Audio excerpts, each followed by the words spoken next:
Bonjour et bienvenue chez Click Trésor, je suis Émilie et je vais vous montrer aujourd'hui comment suivre vos dépenses et vos recettes.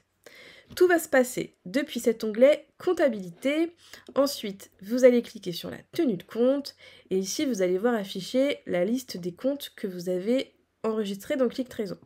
La tenue de compte se présente sous cette forme, donc un tableau dans lequel vous allez avoir toutes les informations, la date, la description, le montant de TVA si vous êtes assujetti à la TVA, et ici également les justificatifs en lien avec la transaction. Cette tenue de compte, elle va permettre à Click Trésor de calculer votre chiffre d'affaires, la TVA si vous êtes concerné, et c'est l'endroit où vous allez pouvoir stocker tous vos justificatifs de recettes ou de dépenses. Pour alimenter ce tableau, vous avez deux possibilités. La première possibilité, vous n'avez pas opté pour la synchronisation bancaire.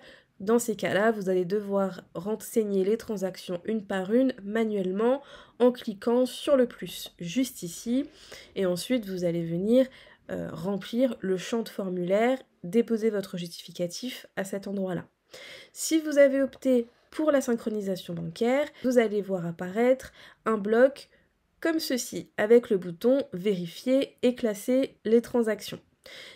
La synchronisation bancaire, qu'est-ce que c'est? C'est tout simplement que Click Trésor va venir récupérer les transactions qui apparaissent sur votre compte et vous permettre ensuite de venir les classer pour venir alimenter le tableau juste en dessous. Pour ce faire, vous allez cliquer sur le bouton bleu ici, « Vérifier et classer ». Donc là, j'ai 3 transactions à classer. Sur cet écran, plusieurs possibilités. C'est une transaction que je veux faire apparaître sur ma tenue de compte. Je vais donc laisser activer la petite coche jaune juste ici. Deuxième possibilité, c'est une transaction que je ne souhaite pas faire apparaître sur la tenue de compte. Je vais venir donc désactiver la petite coche. Là aujourd'hui, moi je souhaite bien faire apparaître ces 3 transactions dans ma tenue de compte. Ici, la première transaction que je vais avoir à classer, c'est donc un virement de monsieur John Doe d'un montant de 880 €. Click Trésor va faire ce qu'on appelle un rapprochement bancaire, c'est-à-dire que Click Trésor va faire le lien entre deux informations. La première information, c'est donc le virement de monsieur John Doe de 880 €. La deuxième information, c'est le fait que vous êtes en attente d'un paiement concernant la vente du 31 mai 2025 pour un montant aussi de 880 €. À partir de là, c'est à vous de savoir si le virement que vous avez reçu correspond bien à cette vente-là. Si c'est le cas, il vous suffit de cliquer sur « Valider » et de passer à la transaction suivante. La transaction suivante, c'est un retrait de 50 € que j'ai effectué donc le 1er mai 2025. Je vais donc ici cliquer sur « Mettre à jour les informations » pour accéder à ce tableau. Le tableau est pré-rempli grâce aux informations que Click Trésor a pu récupérer de votre banque.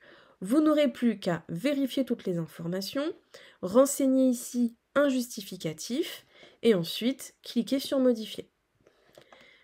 Autre transaction, ici, c'est un prélèvement de la Matmut. Je vais donc faire la même procédure. Je clique sur « Mettre à jour ».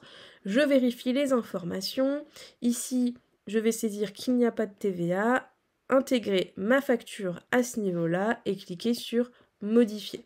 Je fais ça pour toutes les transactions qui apparaissent. J'enregistre et une fois enregistrées, les transactions que je viens de classer vont venir apparaître dans ma tenue de compte. N'hésitez pas à parcourir la chaîne pour découvrir tous nos tutos et toutes nos démos. Cliquez sur le lien en barre d'infos pour accéder à la boîte à outils de Click Trésor et découvrir toutes les ressources qu'on vous met à disposition gratuitement pour gérer au mieux votre structure. À bientôt chez Click Trésor.